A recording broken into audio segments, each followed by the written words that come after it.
spring, I think it's really apt that we're talking about this poem at the beginning of May. You might occasionally just be able to hear little tweeting birds in the background. My neighbour's mowing the lawn.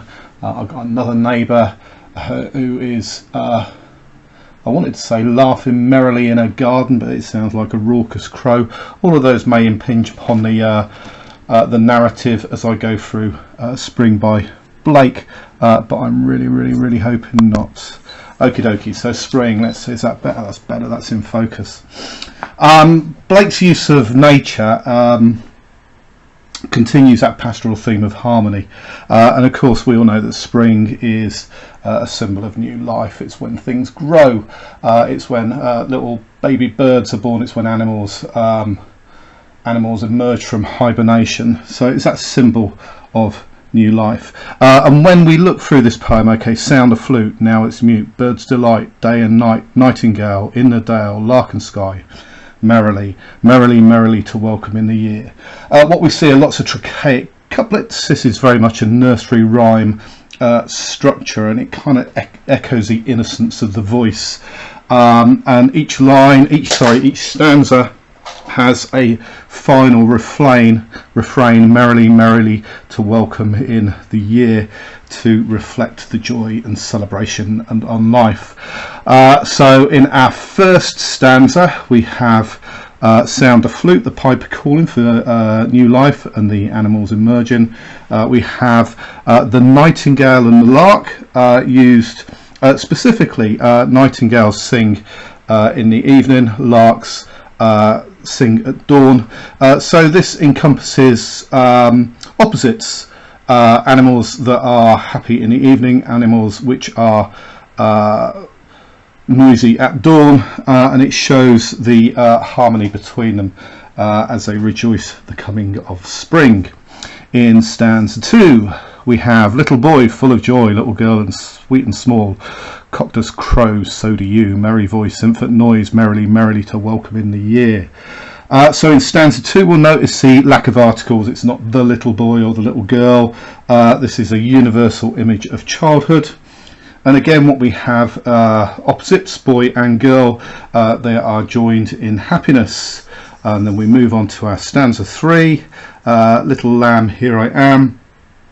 So we have that return to the lamb, the image of Christ, the symbol of Christ, the purity with the white neck, and it links the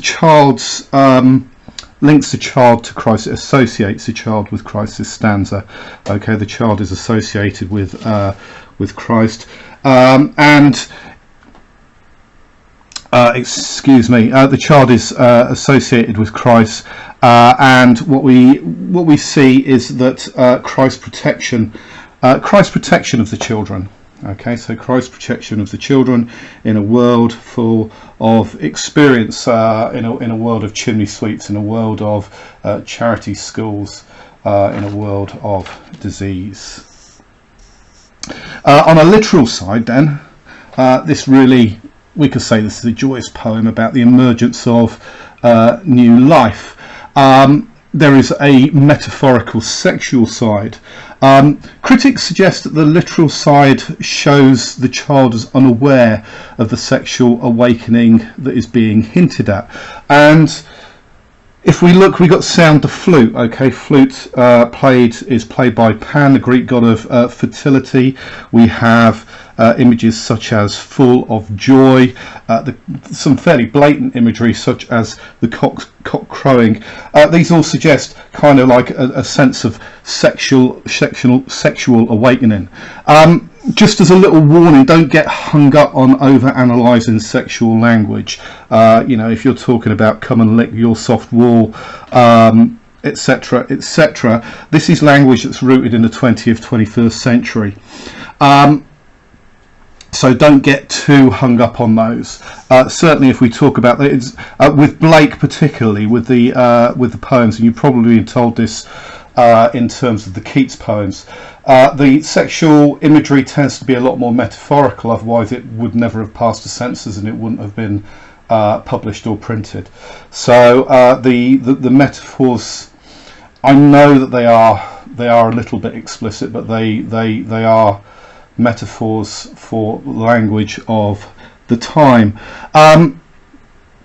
So we can say that this is a poem about sexual awakening, but again what we got to remember is for Blake, sexuality equals joy, so a sexual awakening is not necessarily a bad thing. This is not about children being thrown into a world of experience. This is just a natural kind of like emergence of our maturity, of our growth. And this poem is firmly rooted in innocence, because the children are not conscious of this. Okay, they're not self-conscious. They're not. There's no shame involved with the sexuality, and that's what Blake, I think, is really concerned about in the world of experience. Is that when it comes to talking about sex, when it comes to talking about sexuality, then there is that sense of shame because it is hidden. Here, it is not hidden. Okay, and that's why this poem is firmly rooted in songs of innocence.